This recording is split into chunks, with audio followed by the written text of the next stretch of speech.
There we have it, guys and girls. The engine is up and running. It's a good sustained run.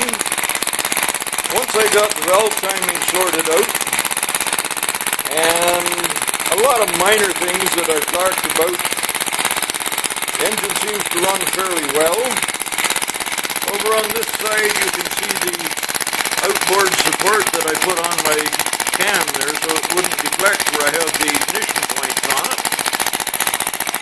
Here's an overview from the top. The engine is heating up now, so we're getting a bit of smoke off just from the engine heating up, burning the excess oil off it. But I'd say that I deem this engine successful now. It's doing everything that I had intended it to. I think we have another winner here, so I'll be publishing the plans for it in the coming week. Thank you all very much. That smoke that you see coming out of the exhaust, I'm running some oil mixed with the gas in there. And anyway, we have a runner. It is doing everything that was advertised to do. Thank you all for watching. Thank Malcolm Stride for the original design. I think we're good to go now. Thanks very much for following my build thread.